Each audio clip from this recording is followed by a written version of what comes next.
Atos 5. Mas um certo homem chamado Ananias, com Safira, sua mulher, vendeu uma propriedade e reteve parte do preço, sabendo-o também sua mulher. E levando uma parte, a depositou aos pés dos apóstolos. Disse então Pedro: Ananias, por que encheu Satanás o teu coração, para que mentisses ao Espírito Santo e retivesses parte do preço da herdade? Guardando-a não ficava para ti? E vendida não estava em teu poder? Por que formaste este desígnio em teu coração? Não mentiste aos homens, mas a Deus. E Ananias, ouvindo estas palavras, caiu e expirou. E um grande temor veio sobre todos os que isto ouviram. E levantando-se os moços, cobriram o morto, e transportando-o para fora, o sepultaram. E passando um espaço quase de 3 horas, entrou também sua mulher, não sabendo o que havia acontecido.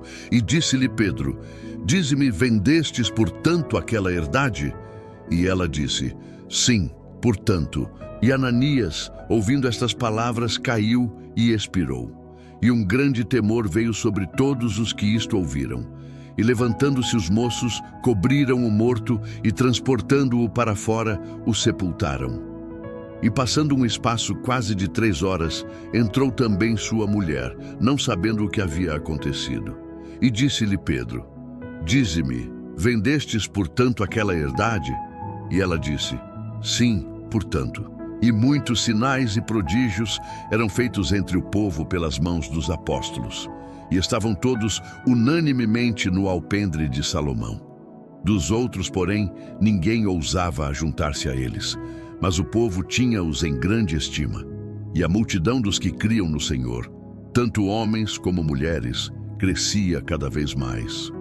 De sorte que transportavam os enfermos para as ruas, e os punham em leitos e em macas, para que ao menos a sombra de Pedro, quando este passasse, cobrisse alguns deles. E até das cidades circunvizinhas concorria muita gente a Jerusalém, conduzindo enfermos e atormentados de espíritos imundos, os quais eram todos curados. E levantando-se o sumo sacerdote e todos os que estavam com ele, e eram eles da seita dos saduceus, encheram-se de inveja e lançaram mão dos apóstolos e os puseram na prisão pública. Mas de noite um anjo do Senhor abriu as portas da prisão e, tirando-os para fora, disse: Ide e apresentai-vos no templo, e dizei ao povo todas as palavras desta vida.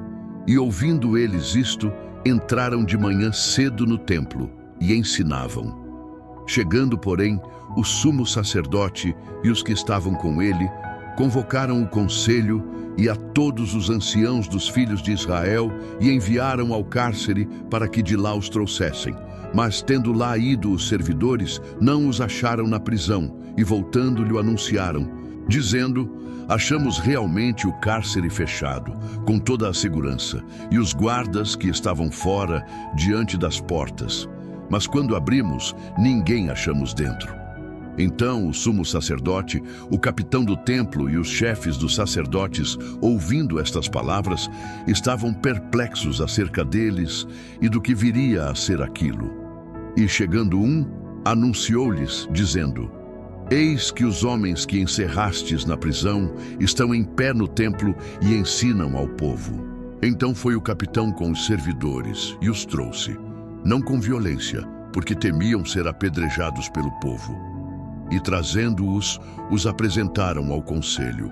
E o sumo sacerdote os interrogou, dizendo: Não vos admoestamos nós expressamente que não ensinasseis nesse nome?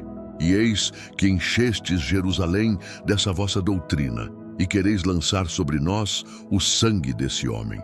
Porém, respondendo Pedro e os apóstolos disseram: Mais importa obedecer a Deus do que aos homens.